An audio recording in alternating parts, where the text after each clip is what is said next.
Muy buenas a todos, yo soy Josemi y en el vídeo de hoy quería comentar anécdotas graciosas que me han pasado en entrevistas o en el trabajo. Esto casi ni haría falta decirlo, pero bueno, vamos a tratar el tema, eso, de una forma graciosa o de una forma constructiva, en ningún caso vamos a hacer leña. Y como este es un canal un poco para aprender, voy a decir cómo podríamos haber planteado estas situaciones para no haber causado una mala impresión. Según he visto en el manual de YouTubero Pro Extreme, la mejor hay que dejarla para el final. Así que... La primera de ellas me pasó en la universidad haciendo unas entrevistas rápidas con mi primera empresa. Se trataba de un evento y hacíamos entrevistas de unos 10-15 minutos. Entonces, en una de ellas, una chica, después de haber hecho la entrevista, me comentó que en LinkedIn seguía a un chico de mi empresa que ponía muchas cosas y muchos posts acerca de ayudar a la gente. Entonces, le comenté que seguramente se refería a mí, ya que en mi empresa, en mi ciudad, era el único que posteaba en LinkedIn. Ella me dijo que no era yo. Y lo más gracioso fue que saqué mi móvil, saqué mi perfil de LinkedIn, se lo enseñé y me dijo, anda, pues sí, eres tú. Vi la decepción en sus ojos. Para la segunda anécdota voy a comentar un error de los reclutadores. Yo al principio, como no tenía muchos rodajes, seguía un guión y tenía que estar pendiente a lo que me decía la persona, apuntarlo a muchas cosas. Entonces, le hacía preguntas de sí o no y esto no tiene sentido porque lo que nos importa a nosotros es el porqué de las cosas, no si sí o si no. Entonces le preguntamos si le gustaba trabajar en equipo y nos dijo que sí.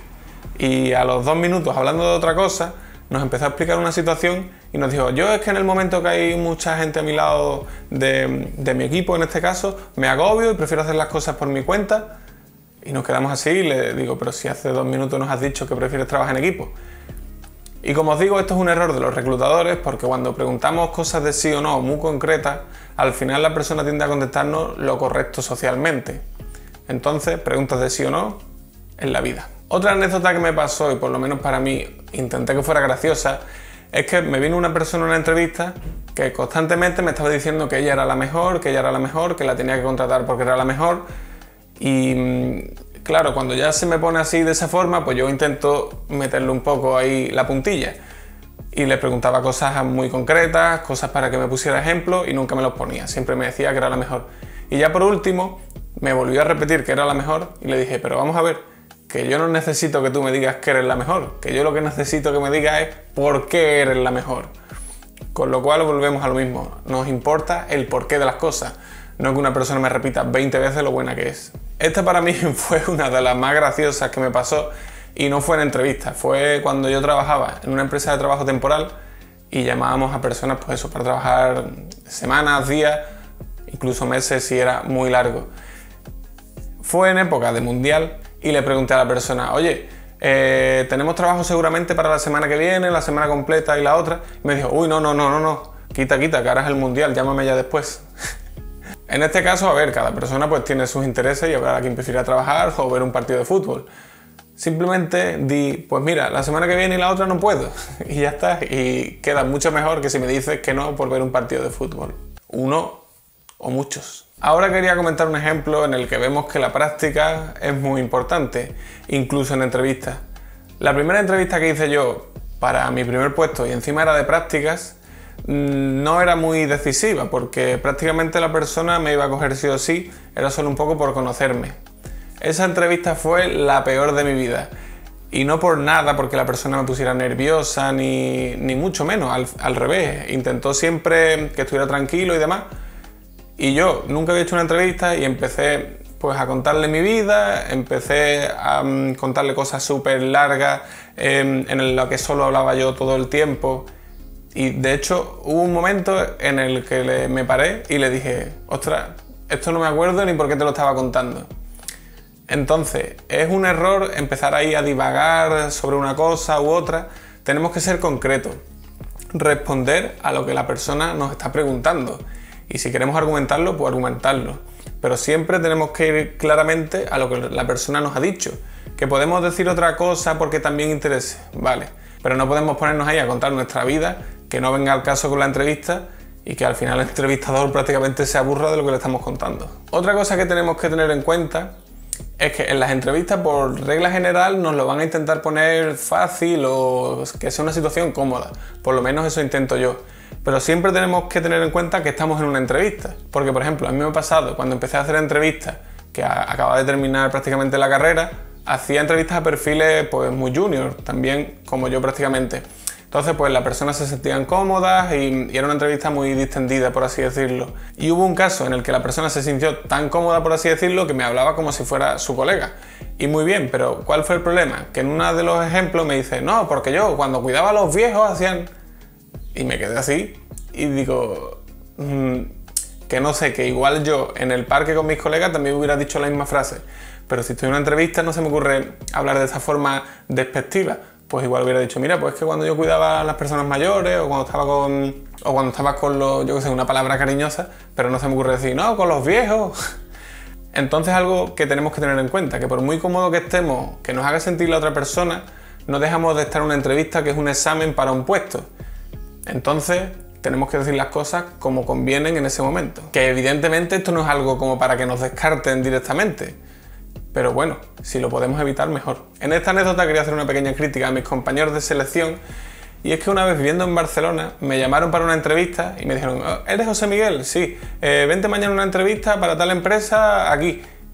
Y le digo, bueno, ¿me puedes mandar la dirección por correo? Que no soy de Barcelona. No tengo tiempo, apúntatela. Y digo, bueno, vale, 20 segundos duró la conversación. El día de la entrevista... Voy al metro, cojo el metro, ando no sé cuánto tiempo, voy a la empresa y me dijeron que como era antes de que abriese, pues iba a estar cerrada, pero que pegase, que me abrían. Me llevo media hora en la puerta esperando, entro, me llevo otra media hora esperando a la persona de recursos humanos, me siento en la entrevista, me dice, eres andaluz, jaja, qué gracioso, Sevilla. Y me dice, bueno, pues la primera pregunta, cuéntame tus vacaciones en inglés. Y me quedo así.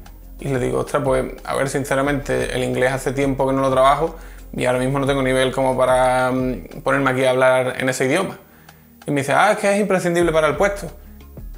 Y me quedé en ese momento, a ver, que yo vengo a una entrevista y si me descartan, pues perfecto. Pero si es algo imprescindible para el puesto, ¿por qué no me lo has dicho por teléfono? Oye, mira, un requisito indispensable es el tema del inglés. O ponerlo incluso en la oferta, que ni estaba puesto. Es algo que siempre digo a las personas que buscan empleo y a las personas que están buscando personal.